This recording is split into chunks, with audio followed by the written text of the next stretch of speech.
हाँ जी, तो भाई साहब आज हम डिस्कस करेंगे कि हमें यूके के वीज़ा लगवाने के लिए कौन कौन से डॉक्यूमेंट रिक्वायर्ड हैं। क्या वर्क वीज़ा बेस्ट है या स्टूडेंट वीज़ा, या आप लोग कैसे विज़िट वीज़ा अप्लाई कर सकते हैं, इन सब चीज़ों के लिए और कौन कौन से डॉक्यूमेंट रिक्वायर्ड हैं और मैं यहाँ पे कैसे मूव की, कौन से डॉक्यूमेंट मैंने प्रोवाइड किए और कौन कौन से आप लोगों को अमाउंट सबमिशन करनी है, वो सारी चीज़ें आज हम डिटेल से डिस्कस करेंगे। चलें वीडियो की तरफ चलते हैं।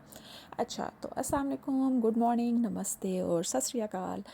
मेरी तमाम ऑडियंस को बहुत बहुत वेलकम। और अच्छा जी, आज अगर मैं डिस्कस करना लगी हूँ कि कौन कौन से डॉक्यूमेंट रिक्वायर्ड थे और मैंने यहाँ पे कैसे मूव किया।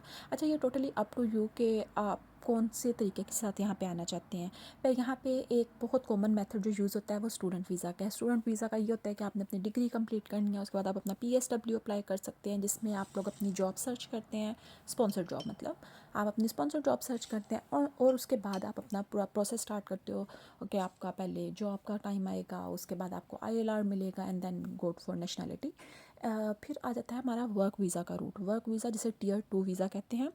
अब उसमें डिफरेंट आगे फर्दर चीज़ें आ जाती हैं कि लाइक आपने कौन से फील्ड में काम कर रहे हैं। अगर तो आपका NHS के अंडर आ रहा है, मतलब मेडिकल से रेलिवेंट आपकी जॉब है, तो आपको वहाँ पे इंश्योरेंस फ़ी नहीं पे करनी। लेकिन अगर वो आपका दूसरा कोई वीज़ा है, लाइक आप कोई अकाउंटेंट हैं, आप कोई भी बैंकिंग सेक्टर में या कोई भी और जॉब आप कर रहे हैं, या कोई इंजीनियर हैं, सॉफ्टवेयर इंजीनियर हैं, कुछ भी, तो आपको उसके लिए इंश्योरेंस के पैसे पेमेंट करनी पड़ती है।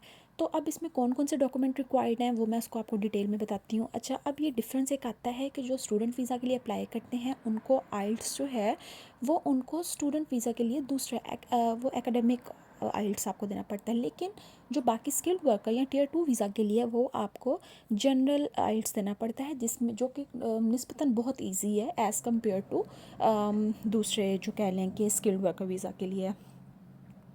अच्छा, तो फिर होता कुछ यूँ है कि मैं जॉब कर रही थी, लाइक मैं ऑनलाइन सर्विसेज प्रोवाइड कर रही थी, अमेज़ॉन, eBay, एड्स, वॉलमार्ट वगैरह इसकी।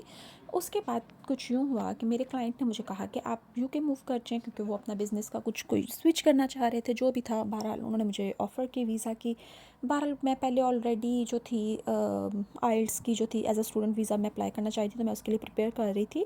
तो मैंने जब मुझे ये ऑफ़र आई, मैंने उसके बारे में सोचा। अच्छा, मैंने उसके लिए स्विच कर लिया कि चलो मैं वर्क वीज़ा के लिए अप्लाई कर देती हूँ। मीनवाइल कि मैं वर्क वीज़ा के लिए बाकी डॉक्यूमेंट्स पूरे करती, मैंने उतने देर में सबसे पहले अपना HEC से डॉक्यूमेंट अटेस्टेशन करवा ली, IBCC से वो जो मैट्रिक की और FSC की जो होते हैं आपके कह लें कि सर्टिफिकेट्स हैं, वो पहले IBCC से होने होते हैं। उसके बाद पहले बोर्ड से हैं, फिर IBCC, और देन वो आप लोगों ने फ़ॉरेन अफेयर्स से या HEC से, फिर फ़ॉरेन अफेयर्स से करवाने होते हैं टेस्ट। और इसी तरह यूनिवर्सिटी की डिग्री पहले यूनिवर्सिटी से वेरीफाई करवाते हैं, उसके बाद वो HEC में भेजते हैं और उसके बाद वो मोफा से अटेस्ट होती हैं।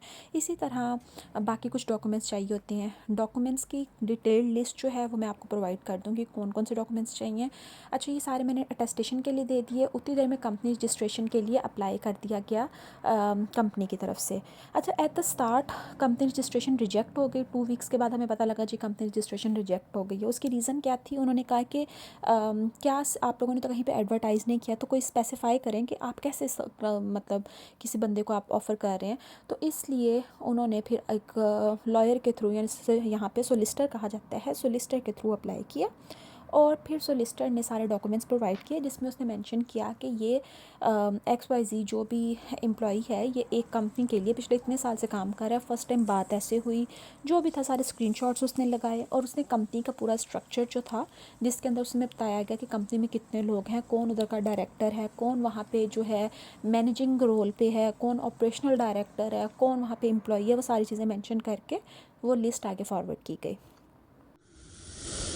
हाँ जी, तो फिर आगे क्या हुआ जी कि हमने वो अप्लाई किया। अच्छा, सोलिसिटर ने वो अर्जेंट बेस पे अप्लाई किया और विद इन अ वीक उसका हमें आंसर आ गया कि वो कंपनी अप्रूव हो गई। उसके बाद होता है जी डिफाइंड COS अप्लाई किया। डिफाइंड COS का मतलब होता है कि आप किसी एक स्पेसिफिक पर्सन के नाम पे आप वो COS आप जो है इशू करते हो।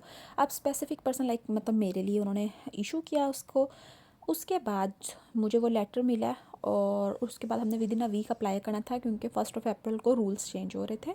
तो हमने स्ट्रेट अवे जल्दी जल्दी वो अप्लाई कर दिया। अच्छा, अब उसमें हमें क्या कौन कौन से डॉक्यूमेंट रिक्वायर्ड थे वो चलें जी, पकड़ लें अपनी कॉपी पेंसिल और हो जाएं लिखने के लिए स्टार्ट। वैसे मैं इसके ऊपर भी डाल दूँगी कि कौन कौन सा डॉक्यूमेंट था। तो जी सबसे पहला जो था डॉक्यूमेंट आपको आइल्स का चाहिए, आपको टीबी का सर्टिफिकेट चाहिए, उसके अलावा आपको अपने बैंक स्टेटमेंट चाहिए होती है। लेकिन मेरी कंपनी ने खुद ही हमें कहा था कि हम लोग जो है आपको मतलब जब उन्होंने डिफाइंड यूएस अप्लाई किया था ना, उसमें उन्होंने मेंशन कर दिया था कि कंपनी ही मतलब पेमेंट हर चीज़ मैनेज करेगी, तो हमें वो कुछ शो करने की ज़रूरत नहीं थी।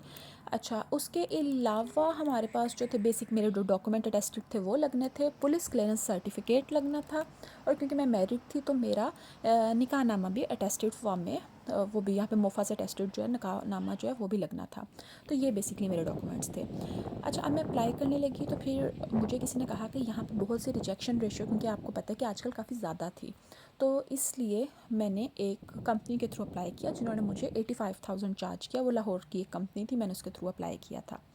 अच्छा, अब जो डॉक्यूमेंट्स मुझे चाहिए थे जो कंपनी ने मुझे दिए, मुझे उनकी एक चीज़ अच्छी लगी कि उन्होंने बहुत ऑर्गेनाइज्ड वे में काम किया। कुछ वैसे फैमिली बहुत है प्रॉब्लमेटिक थी, लाइक हम एंड लोग। टाइम पे कहते थे हाँ, कि हम भाई लोग जा। आज ही हमें डॉक्यूमेंट प्रोवाइड करो।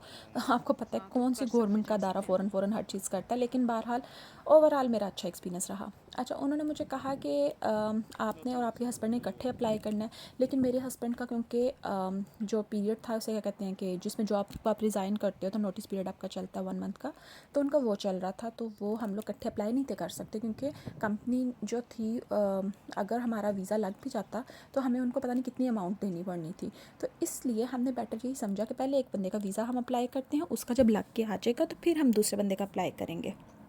अब इसके लिए स्टार्ट काम कैसे हुआ है कि जी उन्होंने हमसे डॉक्यूमेंट पूछे सारे। अब डॉक्यूमेंट्स में मैंने उनको अपनी यूनिवर्सिटी की फर्स्ट ईयर मतलब जो डिग्री था और ट्रांसक्रिप्ट